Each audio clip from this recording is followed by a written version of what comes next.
So, how many videos do you need to start a YouTube channel? Well, that's a very good question.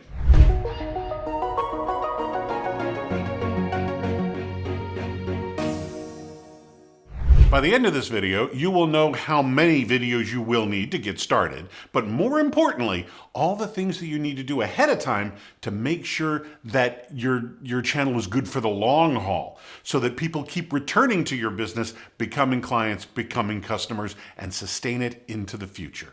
Well, first, let's set the stage for what we call our YouTube content creation drama. First of all, we're not looking for Mr. Beast style numbers. That is certainly one thing that you can do. That's one way to do it. But if you're doing this for your business, and this is going to be, say, either a lead generator or a client attractor, if you're a financial planner, a life coach, a lawyer, a fitness instructor. This would even work for chiropractors or sales and marketing experts. I've talked about this on several other videos. This is why you go through the LEAF strategy. A friend of mine, Nate Woodbury, came up with this. And basically, let's pick the financial advisor. Let's say you're a financial advisor. Financial advising is your trunk, your tree trunk of information. Each one of those turns into a branch. You know about IRAs and 401ks and money market funds and all kinds of stuff, all different vehicles for investing. Well, way out at the end of all those branches are little tiny specific LEAF questions that your customers and your potential clients are asking. Stuff like, how do I get started in investing? What's the difference between a money market fund and a regular checking account? How do I leverage my 401k? What happens if I withdraw money from my 401k early? Those are specific questions that people are already asking right now. The problem is, they don't know who you are. And they don't know that you have the answer. So what you're going to do is do your LEAF research ahead of time. You're going to find all these titles, and we're talking verbatim titles, and those will be the titles of your videos. And then, of course, this is your wheelhouse. Give them your answer. Tell them what you know.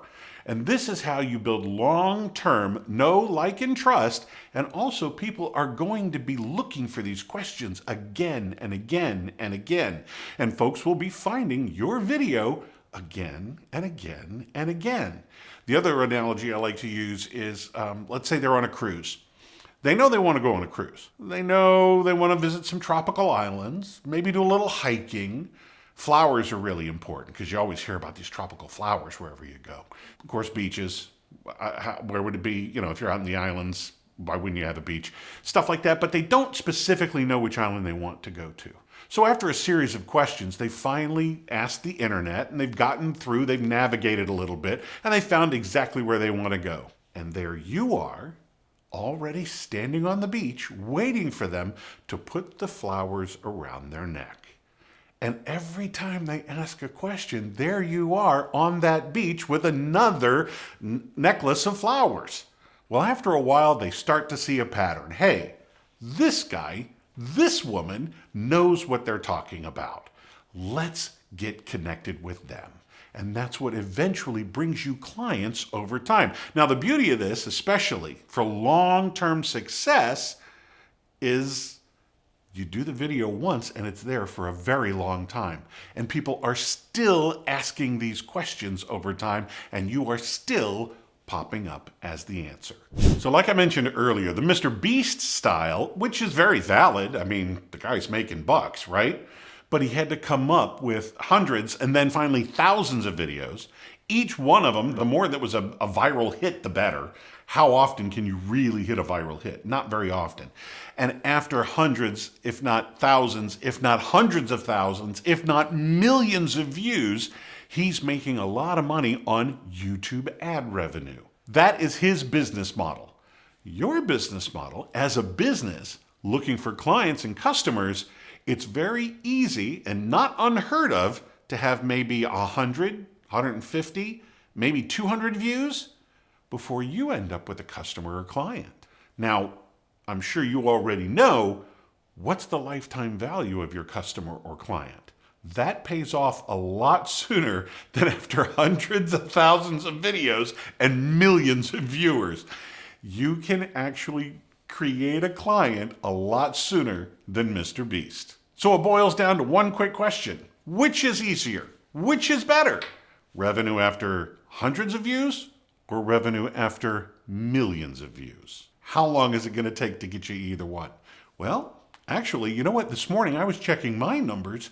I had a video post just 3 or 4 days ago, and it's already over 100 views. I wasn't prepared for that. I wasn't ready for that. I'm in a very niche market. I'm helping you establish your YouTube channel, your podcast, your business podcast, and your blogging. That's a very niche business, all right? But it helps a lot. My numbers don't have to be great, but that so far is the best performing video on my channel. Now, the second critical component to all of this is consistency. Whether you're going to choose to publish once a week, once a month, twice a week, 5 days a week, whatever it is you do, stick to it for 2 reasons. Number 1, YouTube is going to recognize you and go, oh, they're really into this. They're serious about this. They're not just dabbling in videos. There's something going on over here.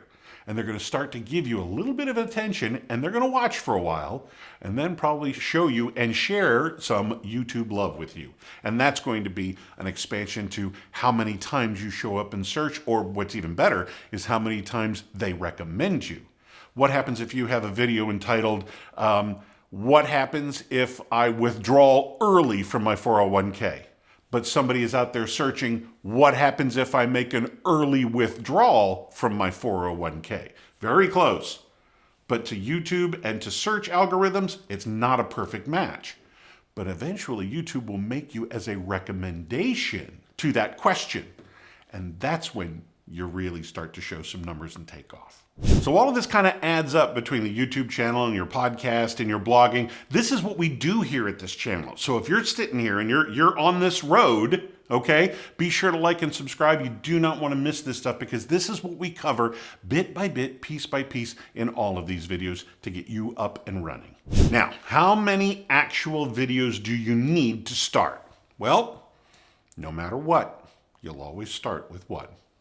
Doesn't matter if that one's been posted for 5 minutes or 5 days. You'll always start with one. Now, where do you go from there? Well, if it's blogging, let's say, have 3 to 5 blog articles ready to go, immediately ready, or podcasts, have 3 to 5 episodes of podcasts or blog articles ready to go. And the reason behind that is if somebody likes what they see or likes what they read, they're going to kind of binge for a second just to make sure that they've landed in the right place. So give them 3 or 4 episodes that they can binge watch or binge read, and that way they'll know that they're in the right place. Now, when it comes to videos, videos are a different animal. Get back to what I said a moment ago about consistency. If you release 3 or 5 of them and we don't hear from you again for another 2 to 3 months, that's more of a detriment to you. Keep those 3 to 5. Release them once a week. Release them every 10 days. Be consistent. The best thing to do, and this is going to blow your mind, if you can possibly build up to 5 times a week. A week. And then YouTube's really going to take notice. And if they don't, you're going to take off Saturday, Sunday just to kind of jar their, just to kind of give them a little nudge. Because here you are going around Monday, Tuesday, Wednesday, Thursday, Friday, where'd he go? Where did he go? And for a couple days, YouTube's going to be like, what just happened? And then you show up again on Monday and they go, oh, okay, everything's right in the universe. You're back. That little hiccup actually really does play to your favor. So use it. If you can do 5 days a week, do 5 days a week. That's what I recommend. But if you can't, be consistent with your 1. Be consistent with your 2. Is it going to be Monday, Thursday? Is it going to be Tuesday, Friday? Whatever it is, make sure you're like clockwork. So how many videos do you need in the can, ready to go, to make sure that you stick to that consistent schedule? That will determine how many you need. Now remember, keep to those leaf questions. Those are the things that you're going to be answering. Make sure you have enough of those in your back pocket. Create those videos for those specific questions, and these are your answers. And be consistent. Whether it's once, twice, or 5 times a week, just be consistent. Now, if you're going to get this launched and started, I've got something for you, okay? You're going to love this. This is something, and I mentioned Nate earlier with his leaf strategy. This is his book.